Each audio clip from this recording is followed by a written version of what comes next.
Bonjour dans ma chaîne YouTube Français aussi. On reste toujours dans le même projet. Projet 3, réaliser un recueil de consignes pour se comporter en éco-citoyen.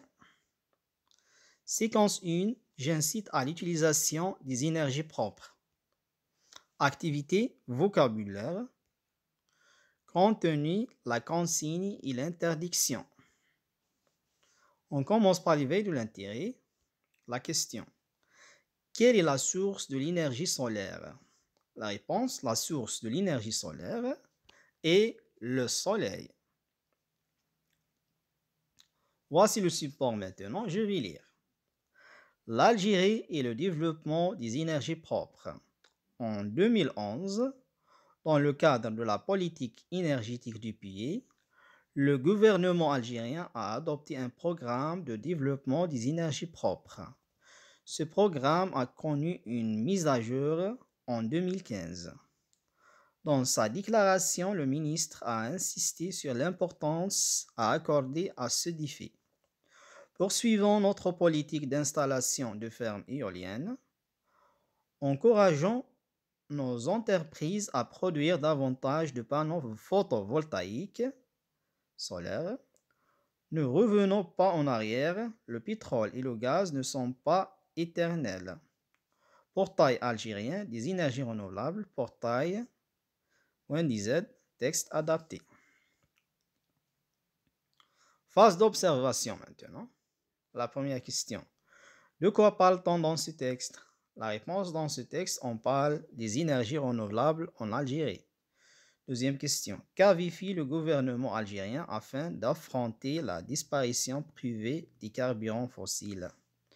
La réponse, le gouvernement algérien a adopté un programme de développement des énergies propres. Phase d'analyse maintenant. La première question. Que faut-il faire pour réussir ce programme? La réponse, pour réussir ce programme, poursuivons notre politique d'installation de fermes éoliennes, encourageons nos entreprises à produire davantage de panneaux photovoltaïques solaires. Deuxième question. Comment appelle-t-on ce qu'on doit faire afin de réussir un objectif? La réponse, on les appelle les consignes. Troisième question. Que faut-il faire pour éviter ce programme? La réponse, pour éviter ce programme, ne revenons pas en arrière. Le pétrole et le gaz ne sont pas éternels. Quatrième question. Comment appelle-t-on ce qu'il faut éviter afin de réussir un objectif?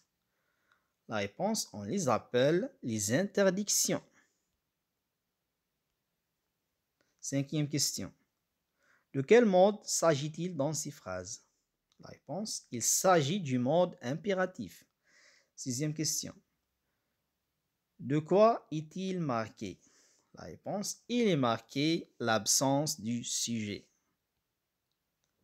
Phase de récapitulation maintenant. Synthèse. Dans le mode impératif, il y a la consigne et l'interdiction. L'interdiction est caractérisée par des adverbes de négation comme ne pas, ne jamais, ne plus. Phase d'évaluation maintenant. Activité 1 précise s'il s'agit d'une consigne ou une interdiction. La première phrase. Jette les déchets au lieu réservé pour que notre ville soit propre. Deuxième phrase. Ne jette pas les déchets n'importe où. Troisième phrase.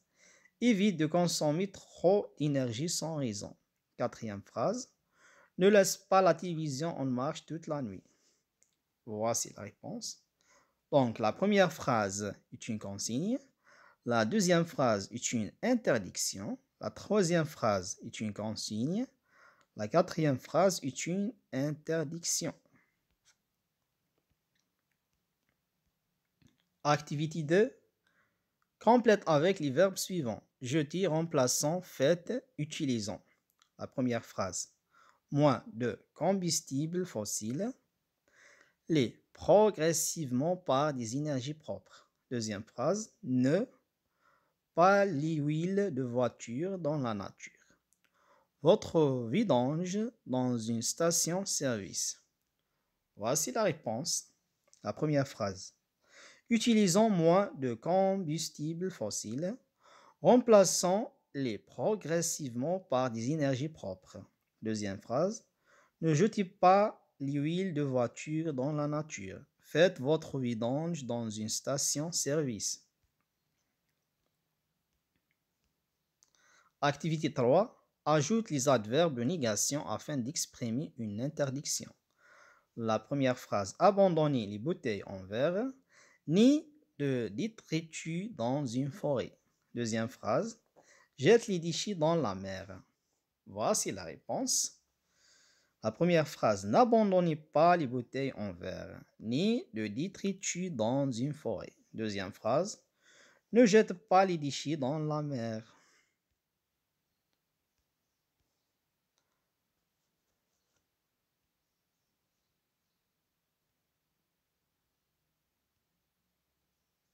Activité 4 maintenant. Dis ce qu'il faut faire et ce qu'il faut éviter pour être un éco-citoyen. Voici un exemple de rédaction. Pour que vous soyez éco-citoyen, utilisez les énergies renouvelables, n'utilisez pas les énergies fossiles. Merci pour votre attention mes chers amis. Au revoir.